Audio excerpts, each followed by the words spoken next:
Here we have the all-new 2023 GMC Canyon. This one comes in the crew cab, so that's the only available way to get your truck this year. And this is the elevation trim level. Comes in Summit White on jet black cloth interior. And the powertrain consists of a 2.7 liter high output turbocharged 4-cylinder, mated to an 8-speed automatic transmission. And that gives us 310 horsepower, 430 pound-feet of torque. Coming around the front end here, absolutely stunning design. I'm so impressed by this new Canyon. It's been a long time coming, in my opinion. We have LED headlamps, LED daytime running lights. They don't flash like that. That's just how the camera's picking it up. But it's an incredible front end. It really is. Now we get a tow rating of 7,700 pounds with this elevation. 18-inch wheels here, 265 tires. And it's supposed to sit up 2 inches higher than the outgoing Canyon. I mean, that is an incredible looking truck. It really is. We have passive keyless entry on the front 2 doors. Power door lock controls here. Power window controls, 1-touch automatic up and down for the driver's side. Power mirror controls here. You can adjust there, and then you can turn the mirrors on and off. Little storage pocket here, bottle holder here. Gauge cluster brightness, we can adjust there. We're gonna pop the hood for later. We can adjust the steering wheel by pulling up here. And then we have a 6-way manual driver's seat. We can adjust all that there. But I have that seat up front adjusted for someone of my size, being 6'3", longer legs. So let's see my space behind here. So not the best space, still a little issue there, but I have an inch or so of headroom.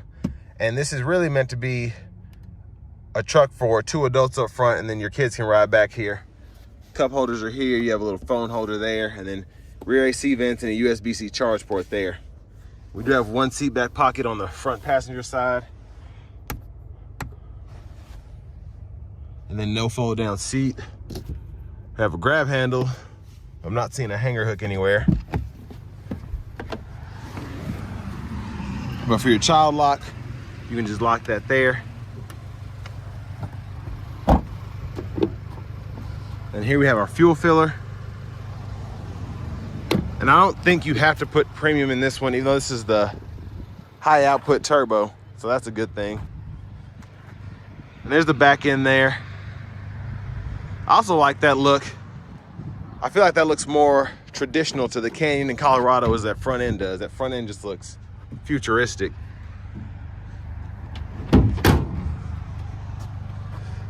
Then the spares underneath there. There's the exhaust. But I'm mostly just excited to see how this thing drives. Looking forward to that. And you have storage underneath here. You can fold up either side by pulling up there, and then you can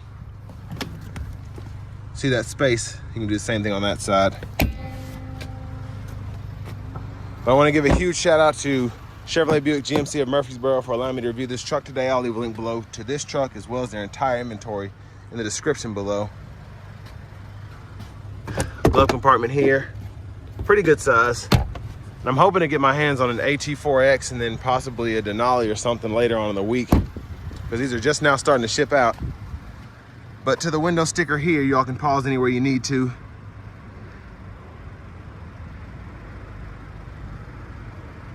And not a bad sticker price, $41,735. Fuel economy is not impressive, but it is a truck, so not surprising either. But I mean, this is just a stunning, especially from the front. This truck looks so good. But it's mostly covered up there. There's that 2.7 liter high output 4-cylinder.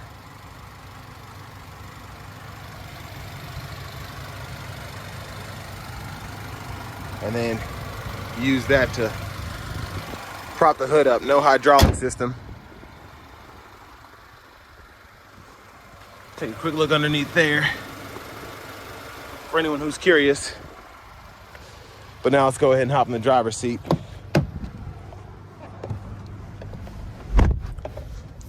So leather wrap steering wheel feels fantastic. I love the new design as well. We'll come back to that shortly. To the radio here. Now this is an interesting setup, extremely interesting actually. Let me go back to the original homepage. We do get AM, FM, an XM radio along with Bluetooth audio, Google News, USB podcast, because we do have the Google Assistant screen like in the newer GMC Sierras. I think this one's an 11-inch, but we also have wireless Apple CarPlay, wireless Android Auto compatibility. Where are you headed? And then that's how you use the voice recognition there for the nav. And then the actual Google Maps system is here. You have to go through all this, and pretty easy to use. You can find your fuel stations there. It'll show you the pricing, and then you can type in a destination, and as you type it in, it'll start to fill out suggestions. So as I type in the dealership name,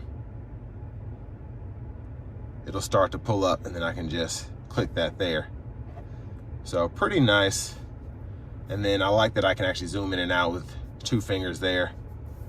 But what's really neat about this system, in my opinion, is how much is actually in this screen. So you can manage your phones there. You can go in here, add. It's pretty easy to do. It walks you through the whole thing.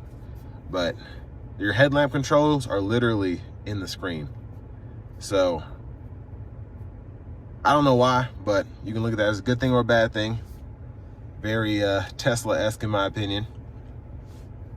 And then we can do our light test, and then we can set up a checklist for towing if we ever need that. Pretty impressive towing 7,700 pounds with this kind of truck. Again, this is how you get to your connection, whether it's for the hotspot, Wi-Fi, and then you go back to that same setup for phones.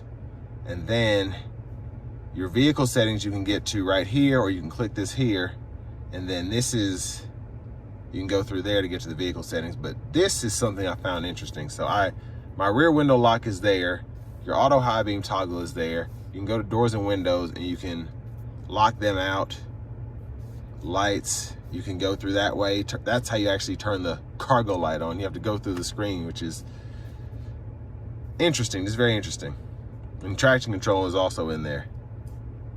So it's weird to see this in the Canyon, because I feel like the Canyon was so dated compared to the Ranger, Tacoma, that segment, and then they just come hard with this freaking all new system. It's crazy. And even the design as well. I can see tire pressure there, how much brake pad life is left, fluids, just everything.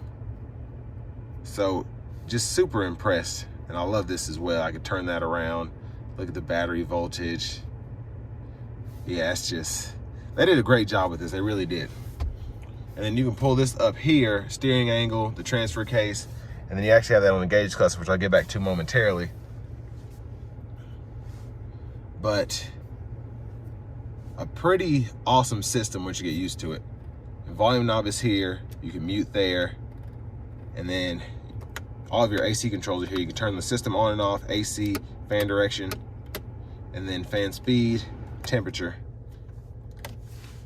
And then your vents are actually down here, and then you can one touch roll all of your windows down.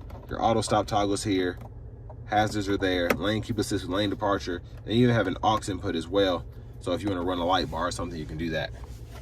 USB-C, USB-A input. I like how they put the little camo here, even though it's not a charging pad. It's nice to have that there. You can charge your phone and then lay the phone there. Now for your 4-wheel drive, you have 4-wheel high, and then you have your 2-wheel, and then you have your auto mode, and then you actually click this button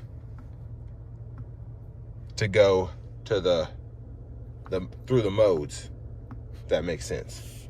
And then you have an electronic parking brake, pull up to engage, hit the brake, press down to disengage. And then for a shifter, hit the lever, reverse, neutral, drive, low gear, and you can manually shift through all 8 speeds there. Then cup holders, again, and another little pocket in the middle. Center console cubby space, removable tray. I like the storage in there actually. And there's a 12-volt down in there. It's just really dark in there. There's a view of the back seat from up here. And then back to this knob. So you actually go through your drive modes, which this is pretty neat as well. It kind of reminds me of the Hummer EV. You have tow haul, off-road, normal, terrain. So that's pretty neat. I love the graphics there. But this was interesting. This is your blinker, and this is how you do your wiper fluid there. And then to actually get your windshield wipers to work, it's just a scroll bar here.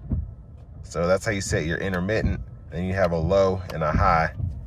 It's a weird setup in my opinion. And then high beams, tap that on and off, and then you can flash there. Cruise control, turn that on and off there, cancel. And then you can adjust the speed there, and then you actually set your gap adjust just by pulling down on this for the forward collision alert. And then something else that was interesting was this over here. So you can actually use this as a mute. It's a Bluetooth button, but you pull down and you can mute your audio when it's up. And then you have voice recognition controls. You can toggle your media here. And what you do is you hit this button and you scroll, use this scroll bar here to go through your different options on the screen. And if you hit it again, once you're in something, you can hit check, and then you can go through the favorites. So once you get used to it, it actually makes a lot of sense, but it's just not what we're used to, so it can be confusing at first. But this button here gives you your gauge cluster options. So you have like 4 views. There's that. And then you can pull up your trips and whatnot there. And then behind the steering wheel on the left side, you can go through your track list or radio station favorites. And then behind the steering wheel on the right side, you can toggle your volume. And those are all new knobs as well, not what I'm used to in a GM vehicle. But push button starts here. Finally, here's our key fob.